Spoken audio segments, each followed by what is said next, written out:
আসসালামু আলাইকুম। Very good রান্নাঘর থেকে সবাইকে স্বাগত জানাচ্ছি। আজকে বানিয়ে দেখাবো টক ঝাল মিষ্টি জলপাইয়ের আচার। রোদে শুকানোর ঝামেলা ছাড়াই কিন্তু আজকে জলপাইয়ের আচারটি বানিয়ে দেখাবো।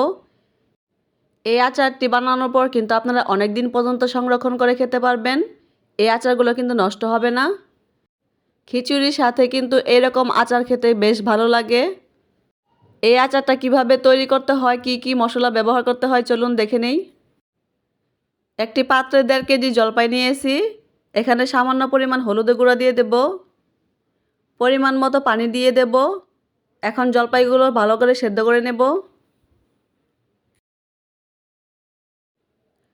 জলপাইগুলো আমার সেদ্ধ করা হয়ে গেছে। এখন কিন্তু হাত দিয়ে এইভাবে জলপাইগুলো ভেঙে নেব।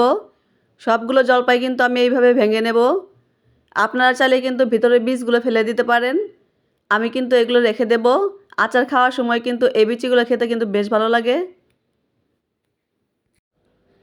আচারের জন্য আমি রসুন একটু শিলপাটায় আধা ভাঙা করে নিয়েছি। এখানে এলাচ দারচিনি গুঁড়া করে নিয়েছি। আরও নিয়েছি 5 ফোড়ন আর শুকনো মরিচ। এগুলো কিন্তু শুকনো খোলায় তেলে নিয়েছি। এগুলো এখন গুঁড়ো করে নেব। কড়াইয়ে 200 গ্রাম সরিষার তেল গরম করে নিয়েছি। এখানে কয়েকটা শুকনো মরিচ ছিঁড়ে দিয়ে দেব। এরপর দেব তেজপাতা।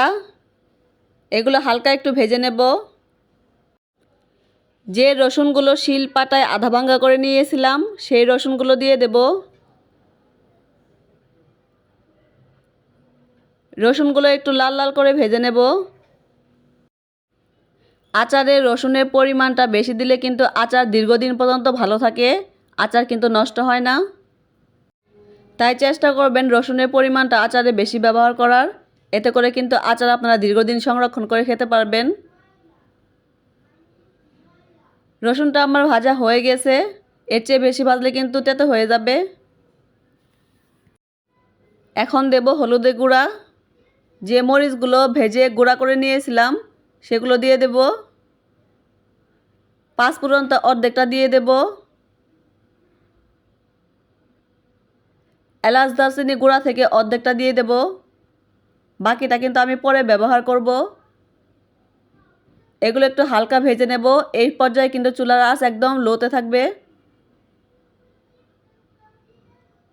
এখন পরিমাণ মতো লবণ দিয়ে দেব।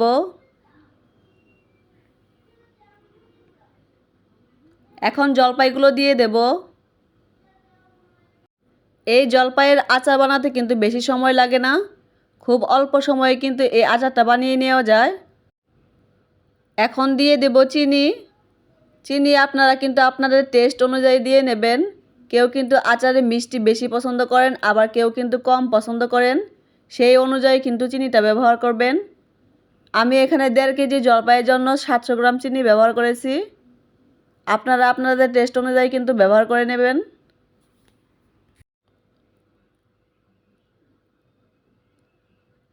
এখন কিন্তু চিনির সাথে জলপাইগুলো ভালোভাবে মিশিয়ে নেব।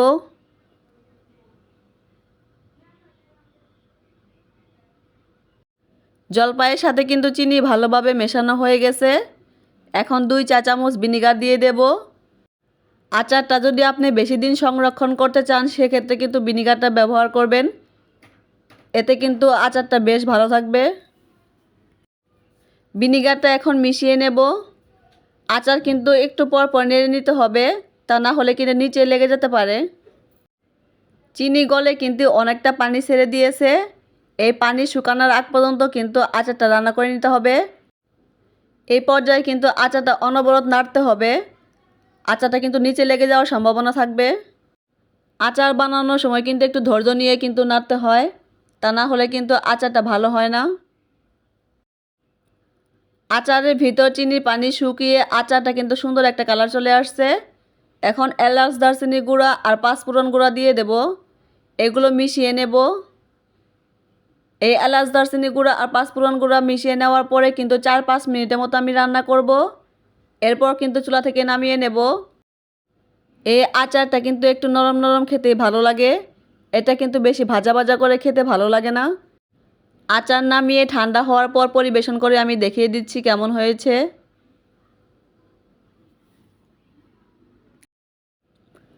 আচারটা ঠান্ডা হওয়ার পর অল্প পরিমাণে কিন্তু আমি পরিবেশন করে নিয়েছি আপনাদের সাথে শেয়ার করার জন্য। দেখুন আচারের কালারটা কিন্তু বেশ সুন্দর এসেছে। এই আচারটা খেতেও কিন্তু বেশ ভালো লাগে। একবার এইভাবে জলপাইয়ের আচার বানিয়ে খেয়ে দেখবেন, টেস্টটা কিন্তু আপনি নিজেই বুঝতে পারবেন। একবার বানিয়ে খেলে কিন্তু বারবার আপনার এইভাবে জলপাইয়ের আচার বানিয়ে খেতে মন চাবে। আজকে জলপাইয়ের আচার রেসিপিটি কেমন লাগলো আমাকে অবশ্যই কমেন্টে জানাবেন। ভালো লাগলে ভিডিওতে একটা লাইক দিন, ভিডিওটি শেয়ার করে দিন।